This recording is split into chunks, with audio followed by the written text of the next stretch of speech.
Welcome to Classic Radio. This is your host, Louis B.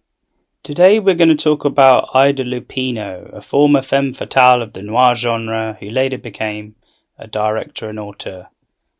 An acknowledgement. In the murky depths of noir, Ida Lupino emerges as a captivating presence, transcending the traditional boundaries of the femme fatale to become a pioneering force both in front and behind the camera. She was a captivating presence, and born in 1918, her path through the films of Hollywood noir era is a monument to her flexibility and her enthusiasm of breaking new ground. We begin an investigation into the life of Lupino, illuminating the multifaceted personalities that she represented in the noir genre, as well as the groundbreaking contributions she made as a director, leaving an unforgettable stamp on the mysterious canvases of cinematic narrative. The development of femme fatale style in the beginning of her career in Hollywood, Lupino played roles that gave the impression that she was capable of portraying diverse female characters, frequently breaking away from the stereotypical femme fatale. Lupino performed the roles of Marie, a lady who was struggling with her own vulnerabilities and dreams in the film High Sierra in 1941, which was directed by Raoul Walsh. An early portrayal of Lupino's predisposition towards characters with depth and complexity was demonstrated by this earlier rendition. The concept of noir ascension in shaping the shadows. At the time of cinema noir's reaching its pinnacle, Ida Lupino was taking on roles that highlighted the moral ambiguity and complexity that are essential to the genre. In They Drive By Night in 1940, which was directed by Walsh, Lupino played the mysterious Lana Carlson, a figure whose objectives blurred the lines between being a victim and being a criminal. The fact that she was able to create a sense of desperation and cunning laid the groundwork for subsequent successes for her in the noir genre. Out of the Fog in 1941, which was directed by Anatoly Litvak, features Lupino in the role of Stella Goodwin, a woman whose journey from manipulation to atonement paralleled the growing representation of women in cinema noir.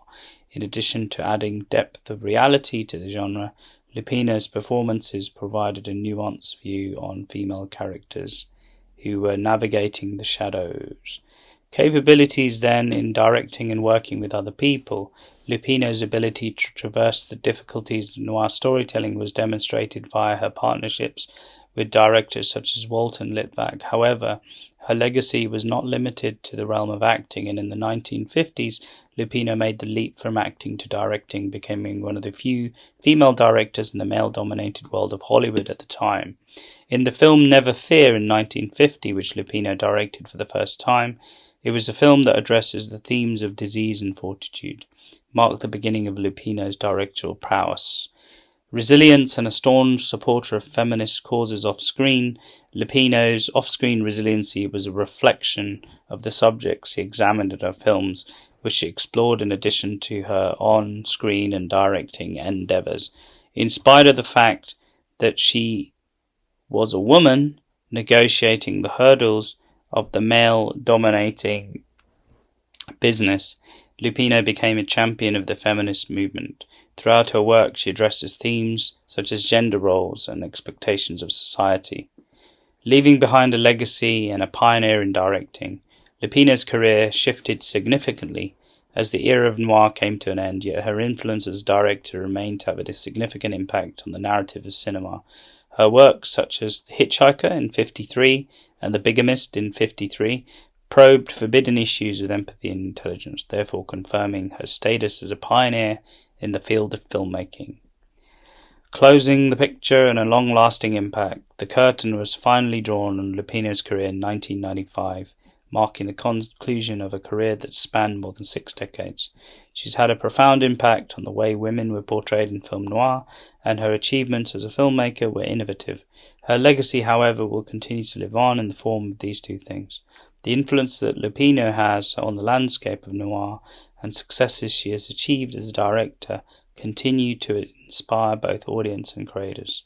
In conclusion, her voyage across the terrain of noir is a mosaic of diversity, She was an actress who transcended the archetype of the femme fatale, and then was a director who redefined the narratives of cinema through an examination of the shadows in which her characters dwell and the groundbreaking contributions she made to the ever-changing landscape of film noir. We unveil her today and aim to shed a light on the delicate aspects of the cinematic luminary. Her legacy is a chiaroscuro of performance and directorial feats that continue to resonate and redefine the narrative contours of cinematic storytelling, from the mysterious Lana Carlson to the directorial triumphs in The Hitchhiker. Lupino's legacy is a dazzling array of accomplishments. And that was who we honour today, Ida Lupino, another amazing person that we are honouring and looking into, and highly recommend you go and watch her films, both as an actress and as a director. So today we are also going back and honouring an old radio classic. We will be looking at Dragnet as we continue its series. The first series in 1949, and the episode we will be focusing on today will be as follows. So I think the previous one we had was the big narcotics one, I believe. I don't remember. So I'm going to have to go back and even check our YouTube. It's been so long since we last posted. I think it was when we honoured, Richard Widmark, and it was the Truck Hijackers. It was the last one. So today's episode is episode 19, which was originally screened October the 6th, 1949. It was called The Second-Hand Killer. Okay, so due to the very old nature of these radio shows, this was in 1949. So basically we are almost 80 years, probably 75 years, I think, this year. Will be 75 years since this show was aired in 1949. So 49 to 53. So 53 to 23 is 75 years of we've just gone 75 years. Sorry. So it's over to 75 years since these shows were aired. So as a result, the Second-Hand Killer was the episode 19. Episode 20 was The Big Buy, Narcotics. Episode 21 was The Big Lamp. But we don't have those episodes. Episode 22, The Big Drink, we don't have either. Episode 23, Casco and Breen, The Forgery, we don't have that either. Episode 24, The Big Bar, not available. Episode 25, Bunko, not available. And we jump to episode 26, which was The Mother-in-Law Murder. And this was basically episode was screened played on the radio November 24th, 1949. A homicide day watch, and basically a man's mother has been murdered and the wife is suspected, but it's not so clear cut. So Ramiro and Ben have to try and find out who the real killer is. So this was again episode 26, aired on November 24th, 1949. The Mother-in-Law Murder, and hopefully now we can take it away correctly. And we'll hope you enjoy this, and I'll catch you after the screening, the play of this show. Sorry about that. We are just a small channel. We do our best. So we'll leave you now to Dragnet, The Mother-in-Law Murder.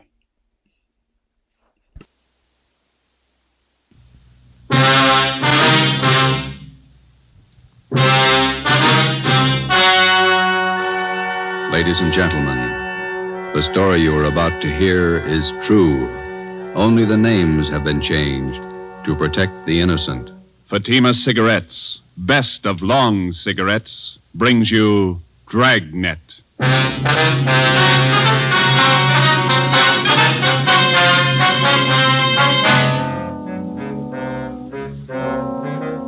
detective sergeant.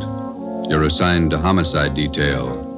A vicious killer has taken the life of a 62-year-old woman. Suspicion points in only one direction. The murderer was heartless, cold-blooded.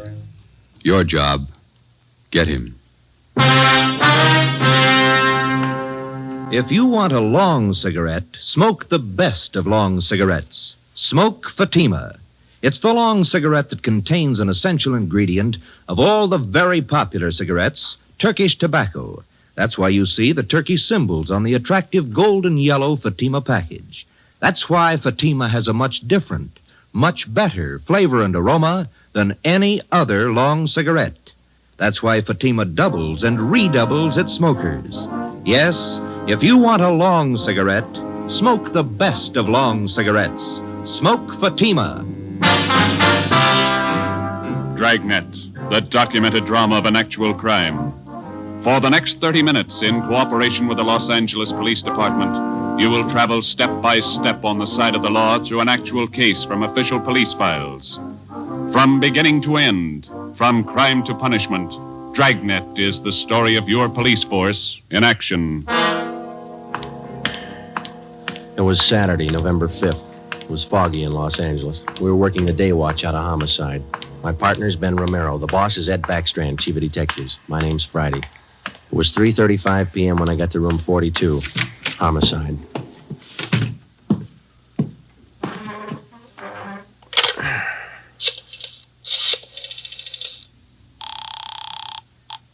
Long distance.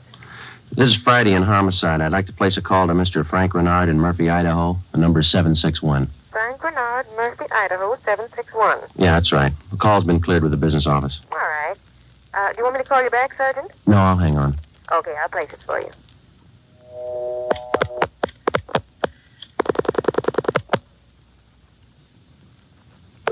Long distance? Long distance, Mr. Frank Renard, Murphy, Idaho, Murphy, 761. Thank you. Your number, please. Charge the call to Madison, 7961. Thank you. The time and charges when the call's completed, operator. Rate, operator? You ready to put a man out? Yes, Murphy, Idaho, routing and person rate.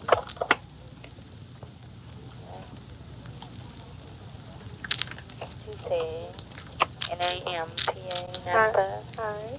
Operator, the number is 4C. All right. 160 plus. 160, thank you. Welcome. Through Boise.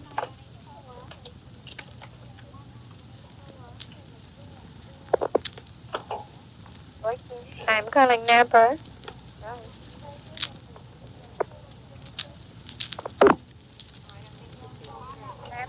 Murphy, 761. Thank you.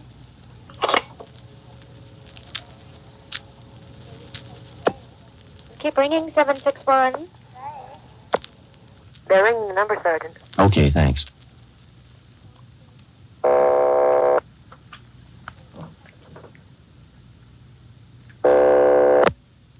Hello? Mr. Frank Renard, please. Los Angeles calling.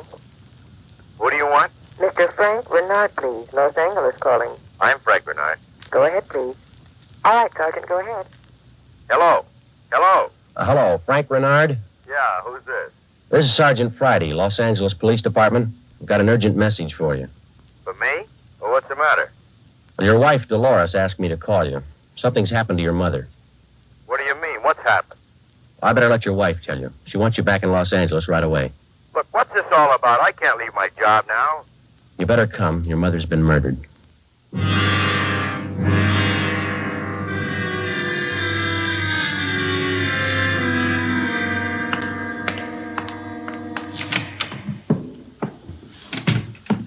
Talk to the skipper, Joe. He's on his way in. That's good.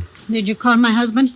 Did you? He's flying down from Idaho tonight. Be here in the morning. You tell him about me? The trouble I'm in? I told him his mother was murdered. That's all I told him, Mrs. Renard. What am I going to say to Frank? He always sided in with his mother. He'll never believe me. What can I tell him? Jory can give you more trouble than your husband can. What you going to tell them? Are you stupid or something? How many times do I have to say it? I didn't kill her. I didn't kill her. It's a small room, Ms. Renard. We can hear you. Sit down, please. I won't sit down. You're not pinning this on me because I didn't do it. Anybody could have killed the old hag, but I didn't. Will you sit down, please? I don't have to take this. I'm no tramp. Keeping me in here, asking me questions. I told you all I know. Look, you're in a bad spot. I hope you realize that. I didn't kill her. Ms. Renard, how long have you and your mother-in-law been living together in the house on Chavez Road? Since Frank took the job up in Idaho. About 6 months. He said it'd be better for me while he was away living with her. Your neighbors told us you didn't get along very well with your mother-in-law. That's right, I didn't. She hated me, I hated her. You used to fight with her, is that right? You hit her. Only a couple of times.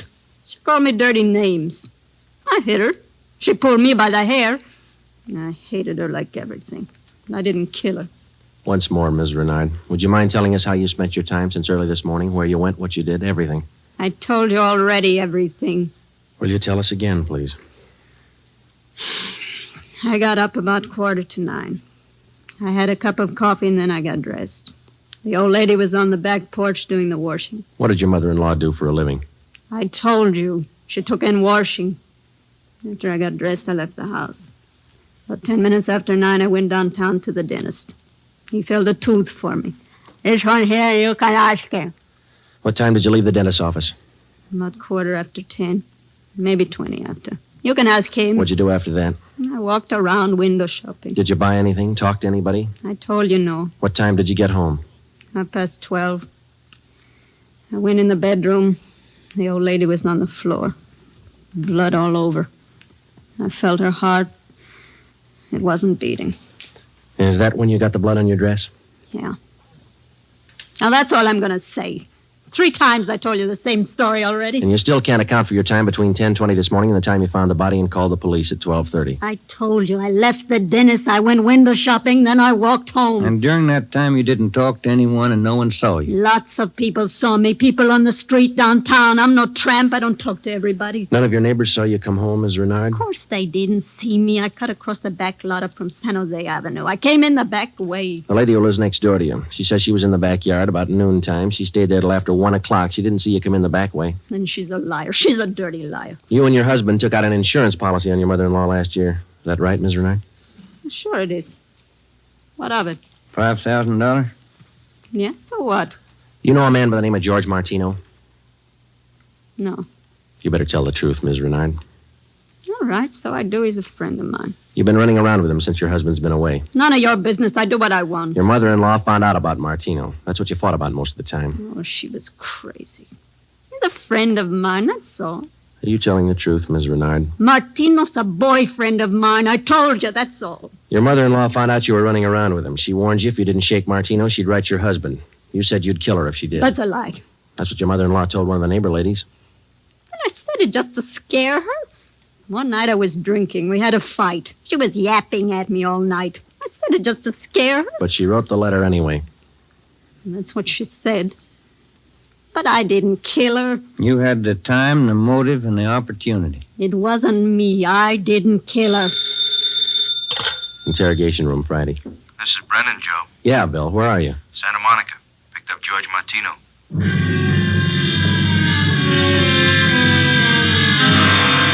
Ben and I drove Mrs. Renard to Lincoln Heights Jail, 5th floor, and had her booked on suspicion of 187 PC. When we checked back in at the office, Brennan and Wiseman, the other 2 men on the case with Ben and I, were questioning George Martino in the interrogation room. Ben and I stood by. Martino admitted only 2 things. He had been running around with Mrs. Renard since her husband left town, and he had heard Mrs. Renard express a desire to do away with her mother-in-law. After the questioning of Martino, Sergeant Brennan, Ben and I met with Chief Ed Backstrand. It was 5:15 p.m. You got everything but the murder weapon, huh? That and Mrs. Renard's confession. She ought to come through, huh, Joe? I don't know. She's scared, but she's still got a smart mouth.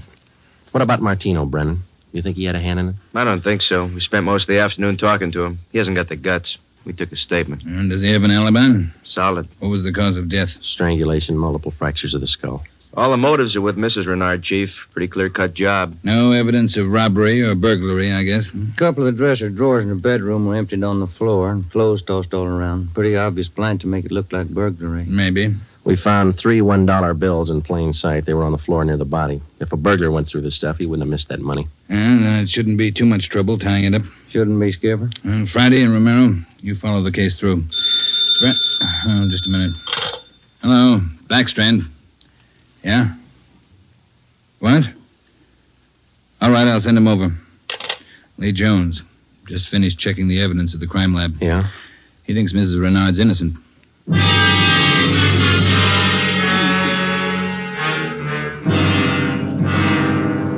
There they are, fellas. Facts don't lie. But she had every reason in the world to kill the old lady. In my book, she couldn't have killed her. All right, let's have it, Lee. How does the evidence add up? That's just it, Joe. It doesn't. Take a look. The dress Mrs. Renard was wearing when she found the body. That's it. Blood smears near the hem. 2 smears, that's all. Now, if she murdered her mother-in-law, there should be more blood on this dress. And it shouldn't be smeared. How you mean? First of all, the manner in which the old lady was killed. Head was battered in. Must have bled profusely. No question about that. All right, go ahead. Whoever murdered the old lady must have stains all over their clothes. Here's the important part. Because of the nature of the wound, it would have stained in drops, not smears. Well, how can you tell the difference? Maybe these are drop stains on her desk. They're not. I checked them with a microscope. Only the higher ribs of the cloth are stained. The smears, nothing else. But a drop forms its own definite drop pattern and permeates the cloth, soaks in. No signs of that on her dress. Not a one. Now, here's the silk scarf the old lady was strangled with. Yeah? Here's what I found in the knot tied in the scarf. A blonde hair, wavy. Old lady had dark hair. So does Miss Renard. So does her boyfriend. That's what I mean. This blonde hair is one of 2 things that didn't belong at that murder scene. What else you got? This here. What is it, Lee? Small piece of plastic. A gun butt, I'd say. See here? Crisscross surface, then a little smooth area here. Yeah? The killer could have hit the old lady with the butt of a gun. And a piece of the stock could have chipped off like this, huh? Miss Renard doesn't own a gun. Neither did her mother-in-law. Well, where does that leave us? I don't know, Joe. There's the stuff. You can't disregard it. Maybe you can explain it. Yeah. How? Well, first prove this dress isn't the one Mrs. Renard was wearing this morning. Then find the dress she did wear. And we know she wore this when the dentist identified it, and so did 2 of the neighbors. That's what I mean. The dress is too clean, doesn't belong. Yeah. This blonde hair, this piece of gun butt, they don't belong either. Well, then you think she's innocent. You're looking at the evidence. What do you think?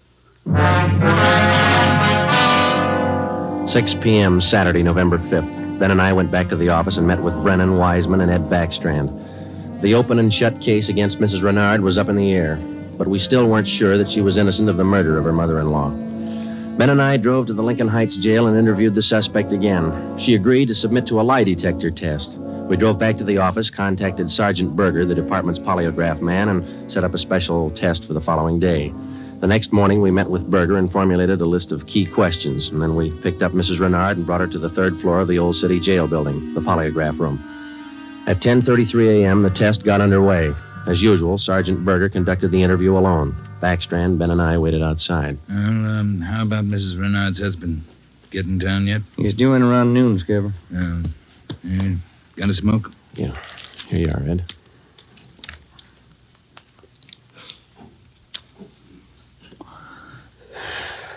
Yeah, thanks.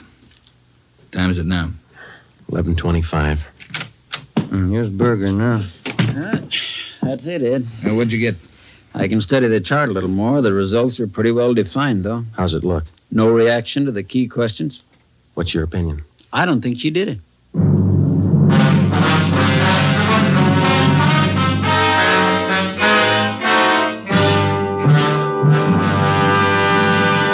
You are listening to Dragnet, authentic stories of your police force in action. And in leading magazines this week, you'll see this authentic story. Headline: Fatima's sensational growth sets a record for long cigarettes. Then you'll read the actual reasons smokers give for changing to Fatima. Fatima is different. It's mild and has a wonderful flavor. Fatima's best. These are the words of Miss Pamela Bookman of New York, where Fatima has increased its smokers 132%. Fatima tastes much better than any other long cigarette. It's the best. Says Mr. James S. Winterhalter of Detroit, where Fatima smokers have increased 348%. I like the flavor, and Fatima is mild. It's the best long cigarette. That's the statement of Mrs. Mary C. Werdeman of Los Angeles, where Fatima has increased its smokers 545%. Yes, more and more long cigarette smokers every day agree. A change to Fatima is a change to the best. Enjoy Fatima yourself. Best of long cigarettes.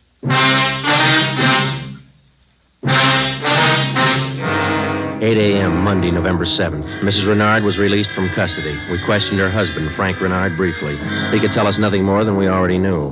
Brennan and Wiseman were called back on the case, and together the four of us started over again from the beginning. We had a dead body, 2 pieces of physical evidence to work with, no idea how to fit them together, and no suspects.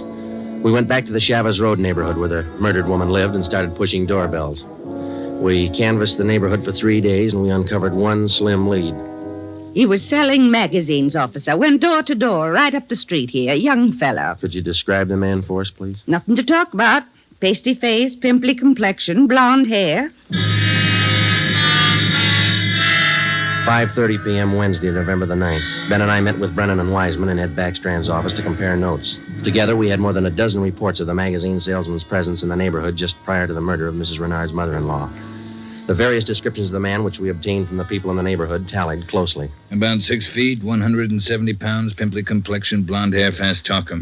About 25 years old. As far as we know, Skipper, he was the only stranger in the neighborhood last Saturday morning. Only one that people remember, anyway. How close did you trace him to the Renard house? You got your list there, Brennan? Yeah.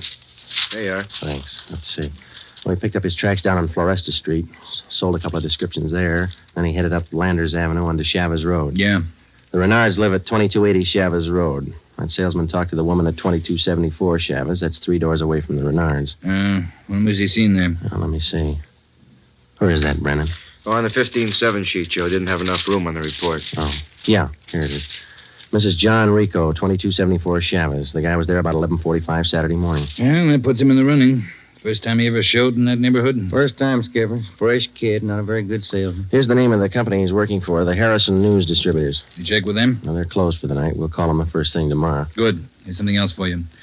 I had a call from Frank Renard this afternoon. What'd he have to say? Seems in the excitement just after the murder, Mrs. Renard overlooked a couple of things. What's that? Well, they're missing a yellow table model radio. It was in the bedroom where the old lady was killed. Well, that ties in with a robbery motive, huh? Yeah, they're missing a ring, too. Belonged to Mrs. Renard. Topaz ring. Supposed to be worth a little money. But she didn't notice it was gone until today. That's right. You got the serial number on the radio? Yeah, right here. Yeah, let's see. Yeah, Brennan, here we are. It's an Emerson model 511, 180,000, 277609. A lot of small radios in town. There's only one with that serial number on it. Track it down. A complete description of the Topaz ring and the serial numbers and description of the yellow table model radio were sent to the pawn shop detail. The information was then placed on the stolen property list and relayed to every pawn shop operator in the city. The next morning, Ben and I interviewed the manager of the Harrison News Distributing Company. There, the suspect had given his name as Sam Bricker. We checked out his home address. Turned out to be a gas station in North Hollywood. We took the suspect's job application blank with a specimen of his handwriting, and then we drove back to the office. Sam Bricker. We were unable to get a make on the name from the Record Bureau. We checked the cards, and every known criminal who was cataloged in the oddity file as having a pimply complexion. None of them matched. That night, we got out an APB and a radiogram. The suspect's trail led from one salesman's job to the next. On his last job, he gave his name as Albert Berry. His address is 1430 Palo Alto Drive. That was in the Echo Lake district. Ben and I drove out to check it. 1428, 1430. There it is, Joe. Yeah. At least it's not a gas station, huh? Come on.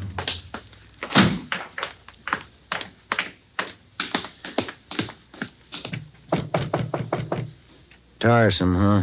Yeah, I could stand a change. Yes, what is it?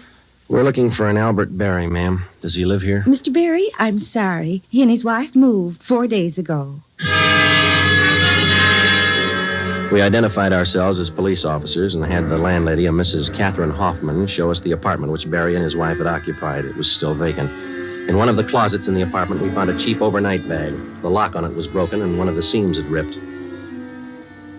I forgot about that old bag, and Mr. Berry told me I could throw it away. Take a look, huh, Ben? Yeah. How long has Berry been married? Do you know, Mrs. Hoffman? No, I don't. But the way they acted, lovey-dovey all the time, I don't think they've been together long. Hey, Joe. Look, some kind of an identification tag. Yeah, let me see. Get it up here. It's a tool disc, it looks like, doesn't it? Jameson Larrabee, Pittsburgh, Pennsylvania. You're not after Mr. Berry, are you, officer? Yes, ma'am, we are. Did he leave a forwarding address? I wish he did. I'm holding 3 letters for Mrs. Berry in my apartment right now. May we see them, please? Certainly. Would you step this way, please? My apartment's just across the hall. Yes, ma'am. Would you like a bottle of beer or something? No, ma'am, thanks. Let's see. I thought I put... Yes, here they are. 3 of them, Sergeant. From her folks, I think. Mrs. Berry's from Fresno. Oh, that's good. You want to copy down this return address, Ben? Yeah, go ahead. Okay. That's C.K. Ulrich, U-L-R-I-C-K. 525 North Lamona, Fresno. Yeah, I got it. There you are, Miss Hoffman. By the way, did the Berrys say they'd call for their mail? Mrs. Berry did. That's why I'm holding on to it. All right. Just one more question. Do you remember if Mr. and Mrs. Berry had a radio? Yes, they did. A small one. Do you remember what brand it was?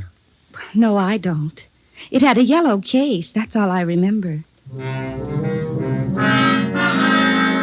Before we left, we called Ed Backstrand, and he had an immediate stakeout placed at the apartment house in case the Berrys returned to pick up their mail. Ben and I went back to the office and placed a call to the Pittsburgh Police Department. We gave them the description and the number of the tool disc which we'd found in Berry's old suitcase. They said they'd check with the Jameson Larrabee Company in the morning, and then they'd call us back. That night, Ben and I drove to Fresno and checked in at the police station up there. 2 officers were assigned to stake out the Ulrich home. We interviewed Mr. Ulrich, who identified himself as Albert Berry's father-in-law.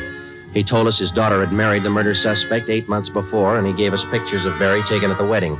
Ulrich told us that he'd catch a Santa Fe train out of Fresno the next morning. He wanted to be in Los Angeles to take his daughter home when Berry was apprehended.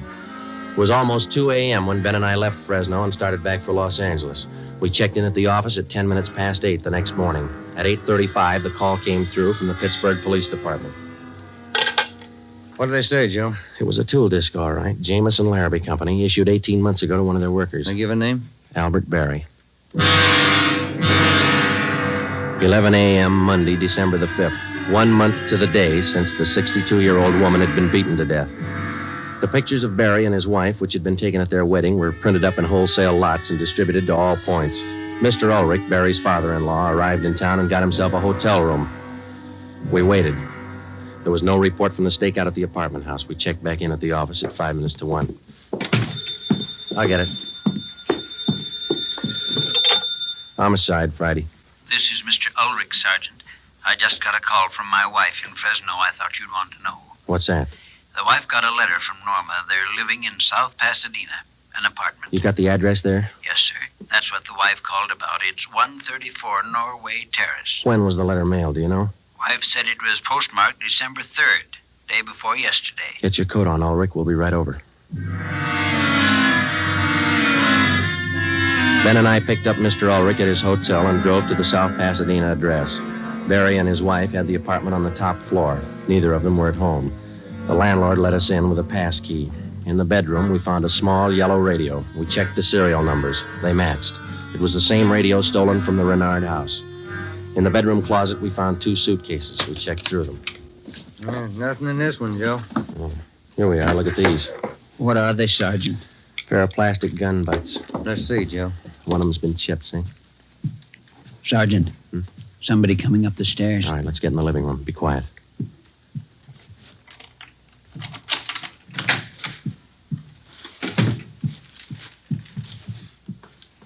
Dad, what are you doing here? Who are these men? Police, Norma. They want Albert. He killed a woman. Dad. It's all right, Norma. It'll be all right. Did you know your husband killed a woman, Miss Berry? He just told me last Saturday. We've been running away for a month now. Moving all the time. I wanted to know why. So he told me. He said I was in it as much as he was. And I'm tired of running. Why did he kill her? Did he tell you that? He said he broke in the house. He didn't know anyone was home. The old woman was in the bedroom. She started to cry out.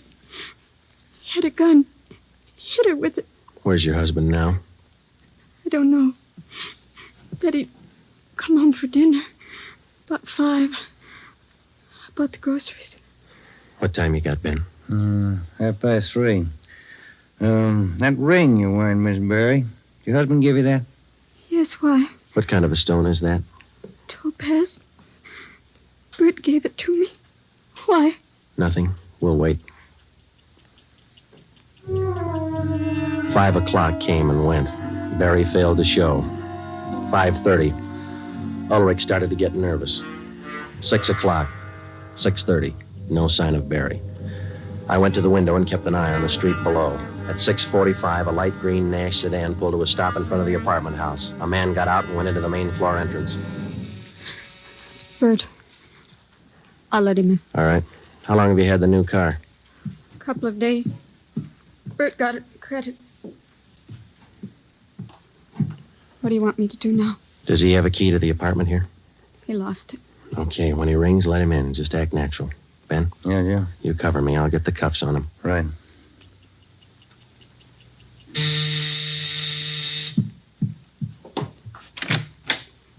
Hi, Bert. Look out, Joe! All right, drop it, Barry. Okay, Ben. Yeah, he's fast with a gun. Nice looking, isn't he, Sergeant? You'd never think he'd kill anybody. Come on, let's take him in. I love him. I still love him. But you're a cop. You wouldn't understand. That's right, I wouldn't understand. I'm a cop.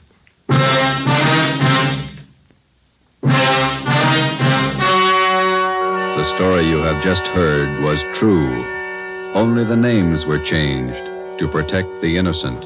On February 16th, 1947, trial was held in Superior Court, Department 82, City and County of Los Angeles, State of California. In a moment, the results of that trial. Earlier tonight, you heard the reports of amazing increases in Fatima smokers from New York to Los Angeles. Yes, all over the country, Fatima is doubling and redoubling its sales. And here's reason one. Fatima is the long cigarette that contains an essential ingredient of all the very popular cigarettes, Turkish tobacco. Reason two. Fatima has a much different, much better flavor and aroma than any other long cigarette. Reason three. To millions of smokers, the name Fatima has always stood for the best in cigarette quality. Smoke Fatima, the best of all long cigarettes.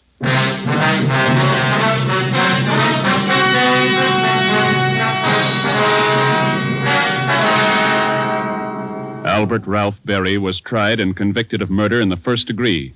His wife, Norma Berry, was found innocent of the charge that she harbored a criminal.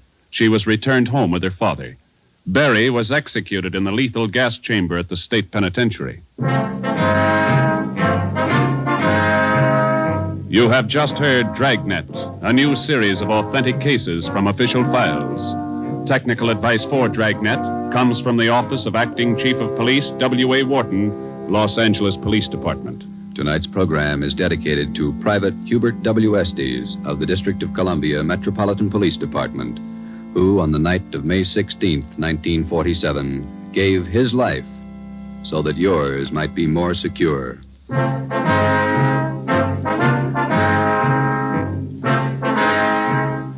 Fatima Cigarettes, best of long cigarettes, has brought you Dragnet, portion transcribed from Los Angeles.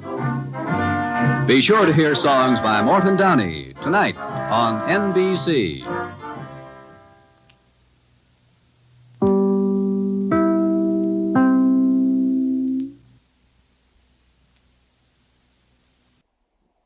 Thank you so much for joining us. We really hope you enjoyed that episode of The Second-Hand Killer, originally screened October the 6th, 1949. Thank you again. We'll do a short outro today. Thank you so much for supporting us. We continue to grow on YouTube. We still have more episodes to post, so please do watch our current episodes that we're posting, the new format. It's really important that we build up the viewership and support for these newer episodes as we reapply for YouTube's partner program on January the 21st. So as we move towards that day, which is in 13 days' time, we will basically continue to do these homages to old-time actors and directors. And we will continue to pay homage to old radio shows. And that's it for me. I'm Louis B. and I'm your host today. Hope you enjoyed today's episode. And I'll see you on the next video. Bye for now. Stay safe and keep positive and enjoy your January in 2024 as we move forward together as a community. Take care, and I'll see you on the next video. Bye for now. Bye-bye.